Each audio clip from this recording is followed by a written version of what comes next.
donc les laboratoires Africa pour leur invitation à Chouïbnar pour discuter de deux thématiques complètement différentes, mais finalement, vu le timing, ce sont des thématiques qui coïncident parfaitement. Le Ramadan, on parlait donc de pathologies digestives acides et Ramadan, nous sommes en plein mois de Ramadan, et parler de confinement, nous sommes en plein confinement, et je pense que donc c'est joindre l'utile à l'agréable. Je voudrais donc vous parler de cette pathologie au cours du mois de Ramadan, mais soyez donc sûrs que je ne vais pas me limiter à la pathologie acide. Je vais donc profiter de l'occasion pour vous parler d'un certain nombre de conseils diététiques qui me paraissent intéressants à partager avec vous, donc pour qu'on puisse donc profiter pleinement de ce mois sacré et qu'on mange bien de manière saine et équilibrée. Tout d'abord, lorsqu'on jeûne, bien sûr, il faut qu'on trouve de l'énergie et cette énergie doit être puisée quelque part. Et donc, au moment du jeûne, et tout dépend de sa longueur, on va puiser ces ressources d'énergie tout d'abord et dans un premier temps, donc de glycogène. Vous savez qu'on peut stocker le glucose aussi bien au niveau du foie qu'au niveau du muscle sous forme de glycogène. Et bien, cette réserve énergétique, donc au niveau du foie ou au niveau du muscle, ça va être notre première ressource où on va puiser les besoins énergétiques nécessaires au fonctionnement donc normal cellulaire et on va puiser de ces stocks dans un premier temps lorsqu'on est en période de jeûne. Lorsque le jeûne se prolonge, je parle de gens qui vont jeûner, là nous sommes dans un jeûne intermittent, on va s'abstenir de manger le jour et on mange la nuit. Mais lorsque le jeûne se prolonge, on va aller cette fois-ci puiser sur d'autres réserves, à savoir le tissu gras, c'est-à-dire au niveau des adipocytes, c'est-à-dire finalement la réserve en matière grasse que nous avons, et ça va être notre deuxième source où on va aller puiser donc les besoins énergétiques dont on a besoin pour un bon fonctionnement dans notre organisme. La troisième, et celle-là, elle est exceptionnelle, il faut vraiment que le jeûne dure des jours pour aller puiser au niveau du muscle. Et là, lorsqu'on va commencer à puiser sur les muscles, c'est-à-dire on va avoir donc une dégradation de notre masse musculaire, et bien sûr, ça c'est dangereux. Et bien sûr, ceci ne se reproduit que dans des jeûnes qui ont duré longtemps, jour et nuit. Et au cours du jeûne du mois de Ramadan, on ne puise jamais sur nos ressources musculaires. Souvent, on fait appel à nos réserves en glycogène et de manière exceptionnelle à nos réserves donc en adipocytes. Jeûner, c'est quelque chose qui peut être vraiment bénéfique pour notre santé. Et là, j'ai trouvé un papier, il y a plusieurs papiers, mais j'ai trouvé celui-là intéressant. Je l'ai adapté parce que c'est un papier qui est assez long, mais je voudrais juste partager avec vous les principaux effets bénéfiques du jeûne intermittent sur la santé. Et vous voyez que ça agit au niveau de différentes fonctions de l'organisme. Au niveau cérébral, jeûner de manière intermittente permet d'améliorer notre capacité cognitive par l'intermédiaire de la biogénèse mitochondriale et de la plasticité sympathique. En faisant ces deux modélations, nous allons améliorer notre fonction cognitive.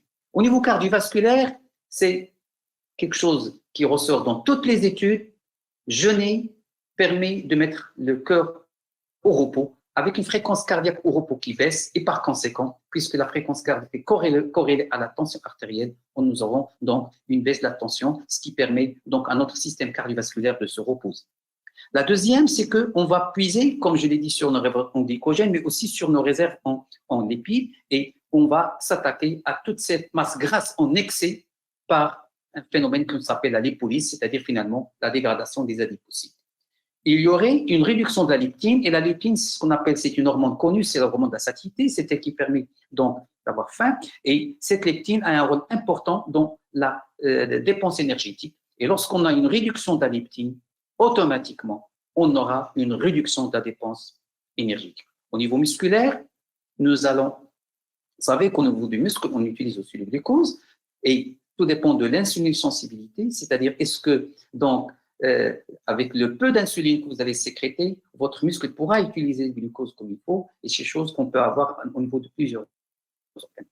Et lorsque on jeûne, notre sensibilité à l'insuline devient importante. juste pour vous dire que ce problème de l'insulinio-résistance, c'est-à-dire le fait d'avoir de l'insuline et de ne pas répondre donc aux effets de l'insuline, est à l'origine de beaucoup de problèmes, est à l'origine de diabète de type 2 et à l'origine de beaucoup de maladies cardiovasculaires. Et avoir une augmentation de l'insuline-sensibilité vous permettra, bien sûr, d'éviter toutes ces maladies, ce qu'on appelle le syndrome métabolique.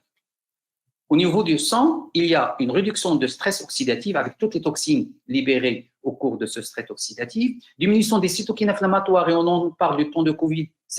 Donc, lorsque vous voyez un malade Covid-19 avec une détresse respiratoire, c'est souvent secondaire à cet orage cytokinique. Et bien, sachez que le jeûne permet de réduire donc les sécrétions de cytokines qui vont aggraver la réaction inflammatoire, et aussi jeûner nous permet de maîtriser notre glycémie et d'améliorer notre équilibre glycémique. Au niveau du foie, on l'a vu, on va mobiliser essentiellement le glycogène. Donc, toutes les réserves en excès de glycogène seront mobilisées.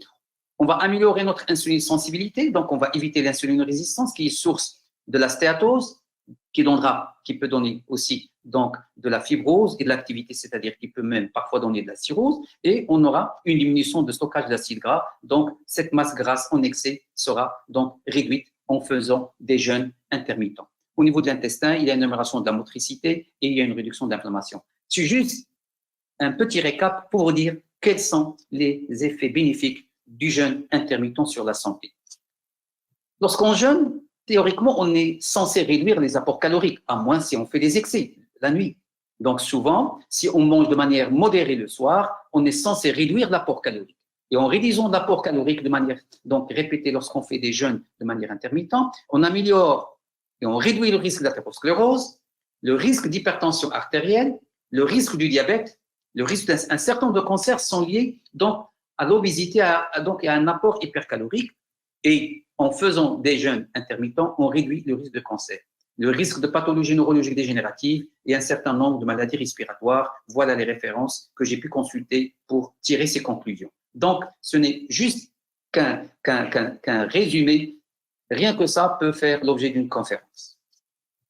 Quel est l'impact du jeûne intermittent sur le bilan lipidique? Vous savez, il y a aujourd'hui beaucoup de gens qui souffrent de maladies de cholestérol, de hypertriglycéridémie. C'est finalement les éléments du syndrome métabolique. Et bien, dans une étude récente publiée en 2018, et j'en ai pris juste celle-là parce qu'il y en a plusieurs, faire un régime hypercalorique de manière intermittente va améliorer le profil lipidique, aussi bien chez le sujet normal, chez l'obèse et chez le dyslipidémique, avec une réduction du cholestérol total, notamment aux dépens des LDL, une réduction des triglycérides et aussi et surtout une augmentation du cholestérol HDL, qui est donc la fraction de cholestérol qui est désirée être bien représentative. Donc, vous voyez que jeûner de manière intermittente a beaucoup d'impact positif sur la santé, et ceci à plusieurs niveaux. Maintenant, je vais attaquer donc la pathologie acide et ramadan, et je vais parler en premier entre jeûner et risque d'ulcère gastro-duodénal.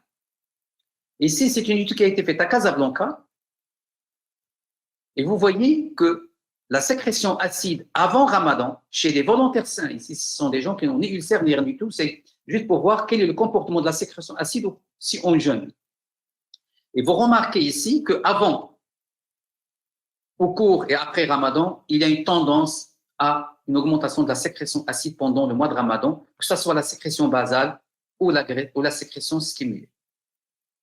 Deuxième étude, toujours faite à Casablanca par feu Madame Laraqi, que Dieu ait son âme, dans un article publié dans un bon journal en 1997, en comparant la sécrétion acide chez des gens qui ont eu des antécédents d'ulcères qui ont cicatrisé, et on a comparé ça en deux périodes.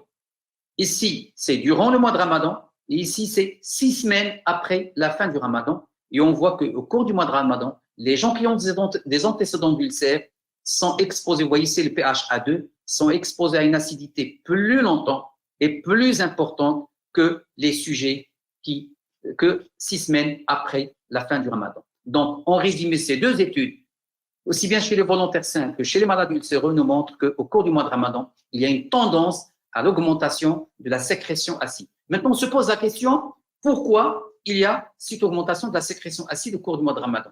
Eh bien, tout simplement si vous regardez cette étude, on voit, on a dosé la gastrine.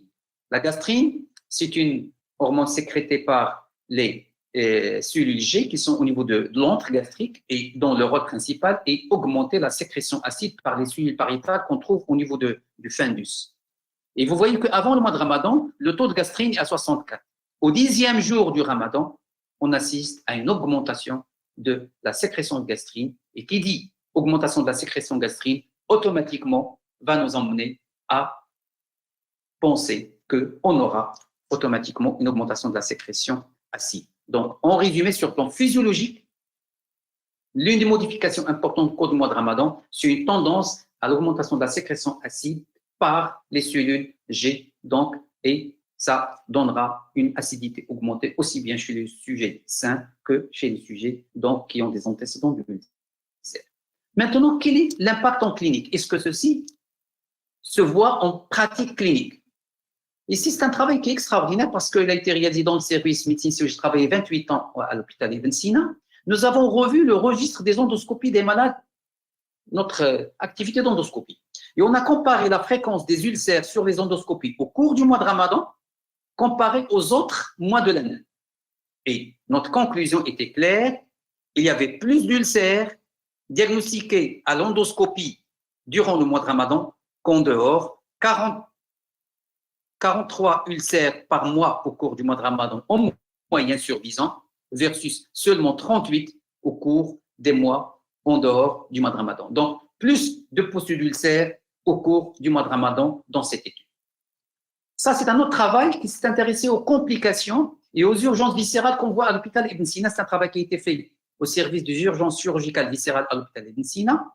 Et on a vu que parmi toutes les urgences viscérales qui se présentent au bloc-porte à l'hôpital Ibn Sina, la pathologie et les complications de la maladie ulcéreuse gastro-duodénale étaient la plus fréquente, représentant 30% au cours du mois de Ramadan versus seulement 17%. Finalement, on double presque les complications de la pathologie ulcéreuse gastro-duodénale au cours du mois de Ramadan qu'en dehors du mois de Ramadan. Et si on prend ces complications de l'ulcère gastro-duodénal, eh bien, la principale complication qu'on voit au cours du mois de Ramadan, c'est la perforation d'ulcère. Vous voyez que 65% des complications de la maladie ulcéreuse étaient essentiellement donc la perforation. Ça, c'est un travail que j'ai trouvé très intéressant. Il a été publié en 2017. Finalement, c'est un service qui a revu son activité sur 38 ans. C'est quand même extraordinaire. Depuis 1979 jusqu'à 2016, ils sont intéressés à la perforation d'ulcère. Ils ont comparé la fréquence de cette complication au cours du mois de Ramadan par rapport aux autres mois de l'année. Et vous regardez, la fréquence, c'est 14 interventions, 14 perforations d'ulcères au cours du mois de Ramadan en moyenne sur 38 ans versus seulement 4,5 en dehors du mois sacré. Finalement, jeûner, lorsqu'on est malade par un ulcère gastro-duodénal, nous expose à un risque de perforation 3 fois plus important si on ne jeûne pas. C'est pourquoi celui qui a un ulcère, il ne doit pas jeûner parce que jeûner l'expose à une perforation d'ulcère. Ça, c'est un travail quand même intéressant qui va m'amener à parler d'autre chose. C'est les urgences de l'hôpital à Marrakech. Et vous voyez que les pathologies qui augmentent aux urgences portes à l'hôpital à Marrakech, c'est essentiellement la perforation et l'hémorragie sur ulcère gastro-duodénal, suivie par, c'est intéressant, la décompensation du diabète, les crises d'asthme, l'hypertension, les accidents ischémiques. Finalement, ce sont des malades qui tiennent absolument à jeûner, alors qu'ils ne doivent pas jeûner, et par conséquent, ils vont se décompenser. Donc, le message, il ne faut pas, il faut qu'on explique à nos patients que s'ils sont malades, ils ne doivent pas jeûner parce que si on jeûne, on s'expose à des complications lorsqu'on est malade. Et je pense ce qui explique la fréquence de ces décompensations aux urgences de l'hôpital de Marrakech. Ça, c'est une bonne nouvelle. J'espère qu'elle se confirme un peu partout. À Marrakech, durant le mois de Ramadan, il y a une baisse des agressions, il y a une baisse des accidents de la voie publique. C'est une très bonne nouvelle. Je pense que il faudra voir est-ce que c'est la même chose un peu partout dans les autres urgences à travers le royaume. On a vu la première complication qui était la perforation. Qu'en est-il de l'hémorragie sur ulcère au cours du mois de Ramadan? Cette étude faite en Turquie confirme que là aussi, lorsqu'on est porteur de maladie ulcéreuse gastro-duodénale et on jeûne, on s'expose à un risque d'hémorragie. 43 cas en moyenne d'hémorragie sur ulcère au cours du mois de Ramadan versus seulement 28. Donc, on augmente par un facteur au moins de 50%. Donc, jeûner lorsqu'on a un ulcère évolutif nous expose non seulement au risque de perforation, mais aussi au risque d'hémorragie. Ici, c'est les urgences de l'hôpital, c'est les hémorragies digestives vues au CHU de Fès. Et vous voyez que la principale cause, on a vu les causes, vous voyez que la principale cause au cours du mois de Ramadan, 50%, c'était hémorragie par ulcère duodénal. Donc, la principale complication la principale cause d'hémorragie digestive haute au cours du mois de Ramadan, c'est malheureusement toujours l'ulcère duodénal. C'est presque un malade sur deux. Lorsque on a un ulcère duodénal et on jeûne, alors même si on prend le traitement, ici ce sont des malades qui ont pris des IPP. Regardez, ceux qui n'ont pas jeûné, zéro hémorragie. Ceux qui ont jeûné, c'est quand même 8 malades sur 23. C'est quelque chose, c'est presque le tiers, qui ont fait donc une complication à type d'hémorragie. On sait aujourd'hui que l'ulcère gastro-duodénal est une maladie infectieuse. Quel rapport avec l'hélicobactère et jeûner ou ne pas jeûner?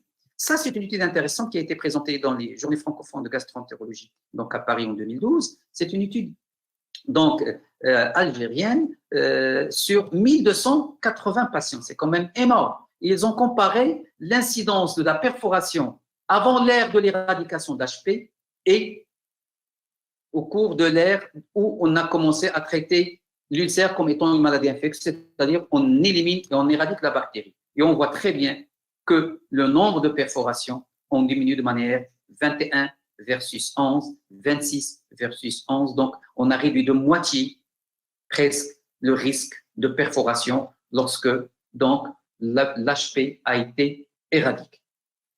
Pour conclure, je dirais par rapport à ce chapitre d'ulcère gastro-duodénal que l'augmentation de l'acidité gastrique a été démontrée au cours du mois de Ramadan, que le nombre de poussées ulcéreuses augmente au cours du mois de Ramadan et que les complications, si on a la maladie en jeûne, on est exposé à un risque de perforation et d'hémorragie et que l'éradication d'HP permet de réduire ces complications. C'est pourquoi je propose cette attitude pratique, ça c'est pour la pratique.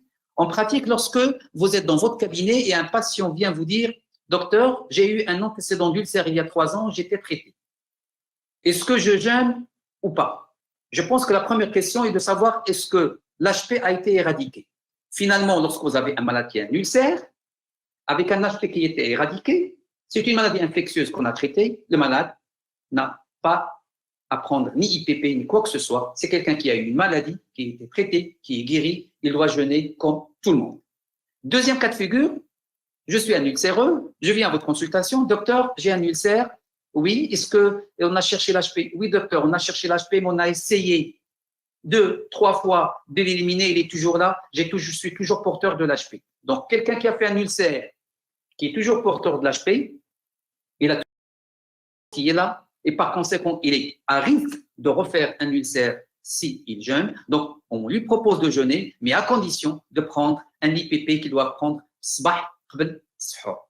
Le troisième cas de figure, c'est le patient qui a un ulcère, mais c'est un ulcère qui n'a rien à voir avec l'HP, c'est un ulcère qui est HP négatif. On les voit, ça représente quelque chose comme 5% des ulcères qu'on voit aujourd'hui. Ce sont des malades, on ne connaît pas l'origine et par conséquent, on sait que le risque de récidive de l'ulcère est toujours là. Et ces malades-là, il faut absolument, on va leur conseiller de jeûner, mais aussi avec un traitement préventif en prenant un IPP 20 mg le matin avant le repas de sahur. Pour un malade qui a un ulcère évolutif, on l'a vu, un ulcère évolutif est une contre-indication absolue à jeûner, tout simplement parce qu'elle expose au risque de perforation, elle expose au risque d'hémorragie. ونقول الله سبحانه وتعالى واضح من كان منكم مريض على سفر فعدة من أيام أخرى يريد الله بكم اليسر ولا يريد بكم العسر. J'arrive à un deuxième problème qu'on voit, et ça, on peut le voir au cours du Ramadan ou même en dehors, c'est le problème de la dyspepsie. Ça intéresse 30 à 40% de la population mondiale. C'est un véritable problème de santé publique et il est très fréquent. C'est quoi cette maladie? Eh bien, cette maladie a été bien définie en 2016 par ce qu'on appelle les critères de Rome. Critères de Rome, c'est quoi? C'est un ensemble d'experts qui se réunissent à Rome de manière régulière pour pouvoir amener les nouvelles données et actualiser nos reconnaissances et nos recommandations par rapport à cette pathologie qui est la dyspepsie. Et on la classe aujourd'hui selon deux types. La première, c'est la dyspepsie, ce qu'on appelle la dyspepsie motrice, c'est ce qu'on appelle le syndrome de détresse postprandiale. C'est quoi cette maladie? Ce sont des gens, lorsqu'ils sont à jeun, ils sont très bien. Dès qu'ils mangent, ils sont une plénitude, une senteur de pesante qui et souvent ce sont des malades qui vont aller se faire vomir parce que vomir les soulage. Donc finalement, ce sont des gens qui évitent de manger et par conséquent, ils vont maigrir. Ils ont une qualité de vie qui est mauvaise, donc c'est une souffrance et il faudra les écouter. Le deuxième type de dyspepsie, ce sont les gens qui te disent, lorsque je suis à jeun, ou parfois même lorsque je mange, j'ai une crampe ou j'ai des brûlures. C'est des douleurs épigastriques à type de crampe ou de type de brûlure. C'est un deuxième type de dyspepsie. Ces deux syndromes doivent se répéter au moins 3 fois par semaine pendant 3 mois pour le premier et au moins une fois par jour pendant 3 mois. Et donc, c'est pour dire que finalement, c'est des symptômes chroniques que le malade va traîner pendant longtemps. Et la conséquence, c'est une altération de la qualité de vie. Et bien sûr, même, donc, il y a des patients qui évitent carrément de s'alimenter ou ils s'alimentent peu parce qu'ils n'ont pas le rapport de la dyspepsie avec le mois de Ramadan. Ça, c'est une étude qui a été faite à Casablanca, où il a été constaté qu'au cours de la première semaine, 7% des gens présentent des symptômes dyspeptiques. Deuxième semaine, 7,5% et à la quatrième semaine, 11,2%. Donc finalement, au cours du mois de Ramadan, on constate qu'il y a une augmentation des symptômes dyspeptiques. Une autre étude publiée en 2015, il nous dit exactement la même chose. Les jeûneurs ont moins de symptômes dyspeptiques que ceux qui ne jeûnent pas, c'est-à-dire finalement la dyspepsie, c'est une alimentation, c'est des symptômes du postprandial. C'est lorsqu'on mange qu'on souffre et lorsqu'on est à jeun, on est mieux. Pourquoi on a cette tendance d'avoir de la dyspepsie au cours du mois de Ramadan? Tout ça parce qu'il y a des changements. Changements concernant nos habitudes alimentaires et nos habitudes en matière de sommeil. On mange le soir, on mange 2 à 3 fois 3 fois, ça dépend des habitudes dans des pays, dans les familles. On change nos habitudes alimentaires en matière quantitative et qualitative. Et on dort peu. Pour vous donner des exemples et pour aller au concret. Ici, c'est une étude saoudienne. Regardez l'augmentation de l'apport calorique. J'ai dit que, Madame Dan, théoriquement, on est censé réduire l'apport calorique. Et bien là, on est passé d'un apport calorique de 2400 en dehors du mois de Ramadan à 3600 au cours du mois de Ramadan. On a augmenté de quelque chose comme 1200. C'est énorme. Apporter 1200 sur 12 heures de la journée, c'est excessif. On augmente la consommation du glucide. On passe de 300 à 400. La consommation de protéines, on passe de 80 à 100. La consommation des lipides, on passe de 107 à 172. Et conséquence, si vous apportez beaucoup de calories, beaucoup de glucides, beaucoup de protéines avec une alimentation si déséquilibrée, eh bien c'est normal que votre poids va augmenter en sortant du Ramadan. Alors qu'on est censé garder le même poids ou perdre, c'est l'occasion de perdre des kilos, 3 à 4 kilos, c'est bénéfique. Et on n'en pas, on prend. Au Maroc, malheureusement, nous avons un peu le même profil. Pas sur le plan quantitatif, mais essentiellement sur le plan qualitatif. Vous savez que l'apport de glucides, théoriquement, doit représenter quelque chose comme 50 à 60%. Au cours du mois de Ramadan, le Marocain, les hydrates de carbone représentent quelque chose comme 70 à 80% de l'apport calorique. On a une augmentation de la consommation. Le brewat, tmar, shibakia, et j'en passe. Les jus, vous voyez, donc tout ça, on en prend des quantités au cours du mois de Ramadan. L'augmentation de consommation des protéines aussi. Les lipides, soit pas de changement, soit une augmentation. Et une chose est certaine, ça c'est une étude. C'est pas une étude, on a plusieurs, mais ça a la synthèse. On réduit la consommation des légumes. On oublie de prendre des salades. On oublie de prendre des légumes et on se convertit vers tout ce qui est sucré, tout ce qui est jus et tout ce qui est gras. Le sommeil, c'est encore un véritable problème. Pourquoi? Parce qu'on dort mal. on dort peu. Parce que ce sont nos habitudes, on change nos habitudes dans le mauvais sens. Regardez par exemple les gens qui couchent au-delà de minuit. 53% des Marocains, au mois de Ramadan, ils vont au lit au-delà de minuit. C'est-à-dire on a multiplié par 10 les gens qui font des veillées très prolongées et tardives. Les gens qui se réveillent le matin au-delà de 8 heures. Si on se réveille à 8 heures, on va être au travail à 10 heures. Eh bien, regardez, 9% avant Ramadan et pendant Ramadan, plus de la moitié des Marocains vont se réveiller au-delà de 8 heures. Et j'arrive à la chose la plus importante. Dormir, en principe, si on veut être dans les normes, il faut dormir entre 6 et 8 heures, le minimum c'est 6 heures. Et regardez les gens qui dorment moins de 6 heures au cours du mois de Ramadan. En dehors de Ramadan, c'est 1,5. Au cours du mois de Ramadan, c'est 7,2. C'est-à-dire qu'on a augmenté le ratio par facteur de 6. On dort peu et on dort tard au cours du mois de Ramadan. Et tout ça a des conséquences sur la physiologie digestive. Ici, je vous ai mis la synthèse des facteurs alimentaires qui vont rendre votre digestion difficile. C'est-à-dire, autrement dit, qui vont engendrer des symptômes dyspeptiques. Manger rapidement. Manger ou boire une alimentation froide, notamment des jus glacés. C'est ce qu'on appelle le choc thermique. Ça, vraiment, ça paralyse l'estomac. Prendre plus qu'il ne faut, des repas copieux. Vous savez, l'estomac est réglé au niveau du pylore, du duodénum. À travers le duodénum ne passera que 5 millilitres minute. Prends ce que tu veux, mange ce que tu veux, la quantité que tu veux. Eh bien, ne passera à travers le duodénum 5 minutes. Donc, si vous prenez des quantités importantes, pour les digérer, il faut du temps. Donc, le message, mangeons de manière modérée, notamment le soir. Les aliments gras sont très mal digérés. Les aliments acides sont très mal digérés parce qu'ils ralentissent la vidange gastrique. L'estomac ne contracte plus normalement lorsque vous prenez de l'acide et du gras. Si vous prenez quelque chose de hyperosmolaire, ça veut dire quoi? Je donne un exemple. Vous prenez un jus de banane ou un jus panaché où vous avez mis un peu du tout, 5-6 fruits. Eh bien, le jus de banane ou le jus à base d'un seul fruit sera digéré plus facilement par rapport à celui où vous avez mis 5-6 fruits. Donc, toute alimentation hyperosmolaire et riche en composants se digère très mal. Si vous ajoutez à tout ça, et vous voyez donc, à tout ça, on en fait le corps de madame dans le soir.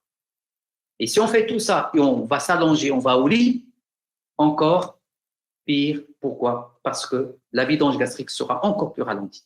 Si vous mangez des aliments à valeur calorique élevée, là aussi, notre estomac est bien réglé. Les choses sont très bien faites. Subhanallah, tout est bien réglé. À travers le duodénum ne passera que 2 kilocalories minute. Mangez le nombre de calories que vous voulez.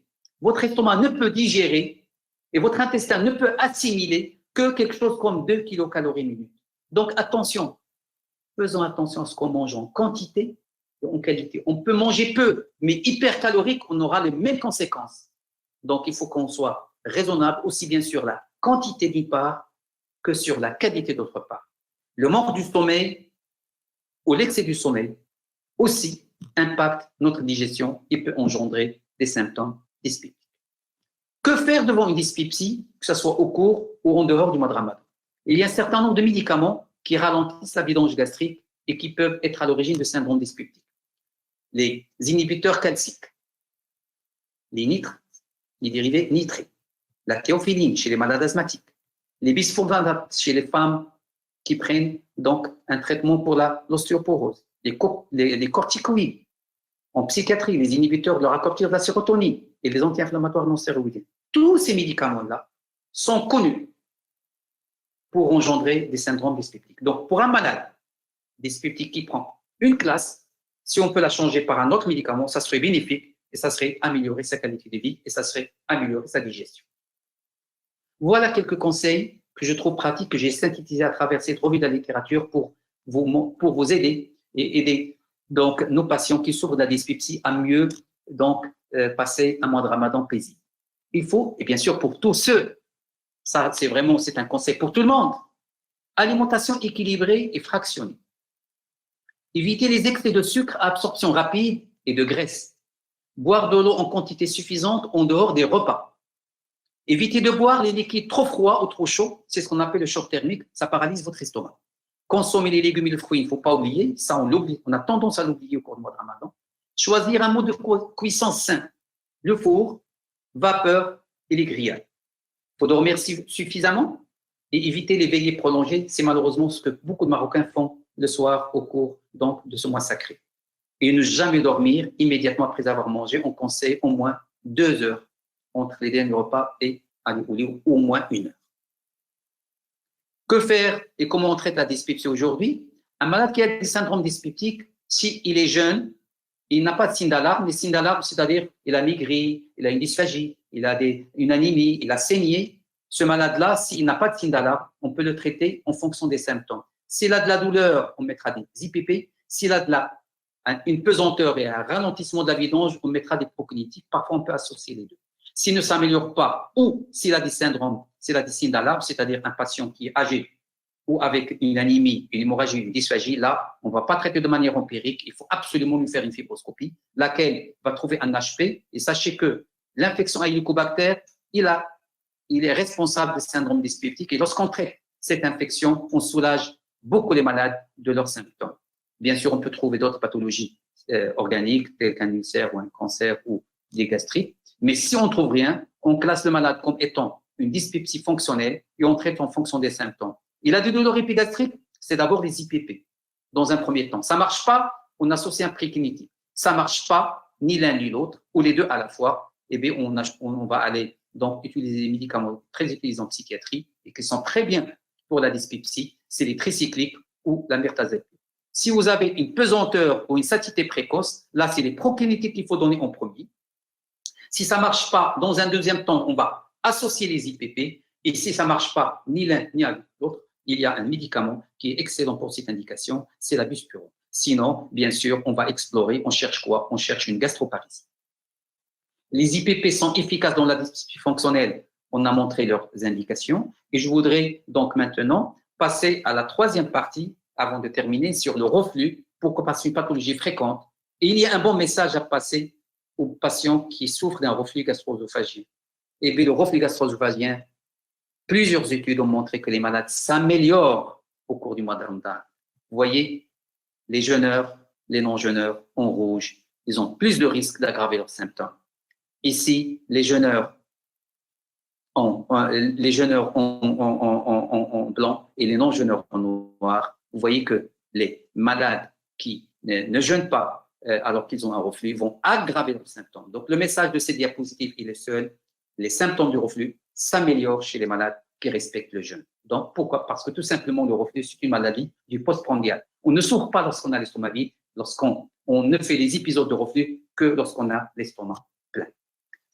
Jeûner vous permet d'éviter les complications du reflux. Et ça, c'est une étude extraordinaire parce que, regardez, la principale complication du reflux, c'est l'œsophagite, avec bien sûr l'ulcère de Barrett.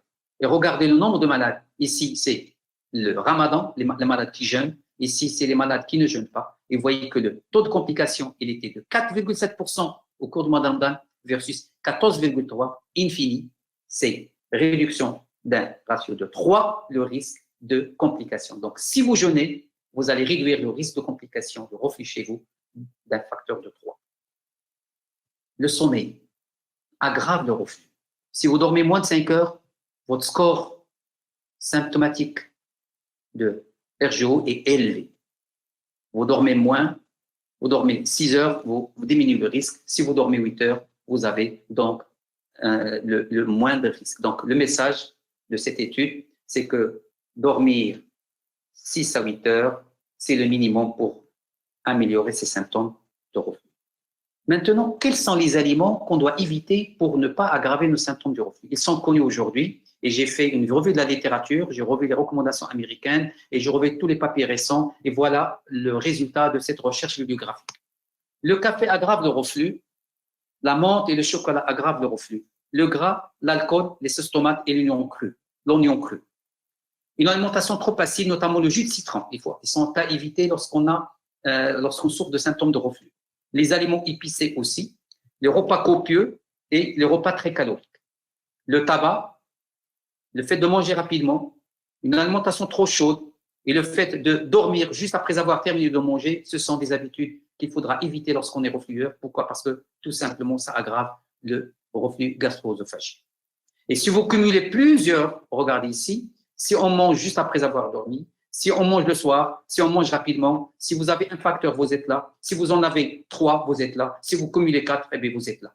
Donc, le fait de cumuler plusieurs facteurs donc d'aggravation de reflux sur par rapport à nos habitudes alimentaires fera que le risque va en augmenter. Il faut conseiller aux gens qui ont un reflux de dormir sur le côté gauche et non pas sur le côté droit. Pourquoi dormir sur le côté gauche et non pas sur le côté droit? Si on dort sur le côté droit, vous voyez ici, les aliments vont être ici lorsqu'on mange. Si on a un reflux, nous avons une béance, nous avons une hernie, les aliments vont passer, on aura tendance à aggraver nos symptômes du reflux. Si on dort sur le côté gauche, on aura l'inverse. Donc, par la pesanteur, on va réduire le risque de reflux. Donc, conseillez à vos malades qui ont un reflux de dormir sur le côté gauche, beaucoup plus sur le côté droit. Perdre du poids, c'est un conseil extraordinaire pour beaucoup de raisons. L'une de ces raisons, c'est le reflux. Vous voyez, l'IMC, c'est-à-dire ce qu'on appelle l'index de masse corporelle. Lorsqu'il est entre 20 et 25, vous n'avez pas de risque de faire un nerveux. Si vous avez un IMC supérieur à 35, c'est-à-dire vous êtes obèse, vous allez multiplier par 3 votre risque de faire un. Donc finalement, le surpoids, l'obésité augmente le risque de reflux. Et voilà une étude, plutôt 2, où ça a été démontré que lorsqu'on perd du poids, on améliore le reflux et on peut parfois même s'en passer des médicaments. Quels sont les conseils pour utiliser les IPP dans le reflux? Parce que souvent, on est amené à les prendre pour le long terme. Il faut prendre le médicament 30 à 60 minutes avant le repas, notamment le matin. On peut aussi le faire le soir au cours du mois si on a des symptômes nocturnes. Il faut savoir que l'efficacité ne sera à son maximum que 3 à 5 jours, c'est-à-dire vous donnez un IPP aujourd'hui, le malade ne s'améliore pas. Il ne faut pas doubler la dose, il faut attendre au moins 5 jours. C'est l'effet maximum ne sera atteint au bout de 5 jours. Il faut toujours utiliser la dose minimale efficace. Et lorsque vous avez utilisé les IPP pour une longue durée, et j'entends par longue durée 2 mois, il ne faut jamais arrêter d'un seul coup. Il faut demander aux patients de prendre un comprimé un jour sur 2 pour une semaine, 10 jours, puis la demi-dose sur 10 jours et arrêter au bout de 2 à 3 semaines. Il ne faut jamais faire un arrêt brutal parce que si vous faites un arrêt, vous allez avoir un effet rebond et vous allez avoir l'aggravation des symptômes après. Je vous donnerai ma façon de voir de manger au cours de ce mois sacré. C'est quelques conseils qui sont basés sur tout ce que je viens de dire et j'ai aimé le partager avec vous. Pour le repas d'iftar, il faut rompre le jeûne avec des dattes. Pourquoi? Parce que ça apporte du fructose, du calcium, de la vitamine B, du potassium, du fer et des fibres alimentaires. Il faut boire de l'eau, de lait entier, soupe contenant des fibres alimentaires, c'est très important. Et il faut surtout éviter de rompre le jeûne avec des boissons sucrées et glacées. Ça, c'est vraiment des symptômes dyspeptiques à coup sûr. Et préférez les liquides tièdes ou à température ambiante. Ça, c'est pour le repas d'iftar. Pour le dîner, il faut le faire généralement une heure et demie à 2 heures après l'iftar. Ne doit pas être copieux, ça doit être quelque chose de léger. Prendre des salades. Pour le plat, poisson blanc ou viande blanche avec des légumes et un fruit. Pas plusieurs fruits, un fruit. Pour le suhoor, c'est un repas très important à ne pas rater. Pourquoi? Parce qu'il permet de lutter sur la déshydratation et la faim qu'on aura de la journée, notamment si les journées sanglantes. Préférez les aliments à digestion lente, les semoule, les céréales et les farines, le lait et les dérivés laitiers, prendre un fruit et bien sûr boire de manière donc suffisante pour éviter la déshydratation du jour. Voilà, j'ai terminé ma présentation. Je vous remercie pour votre attention et je vous souhaite un Ramadan Mubarak.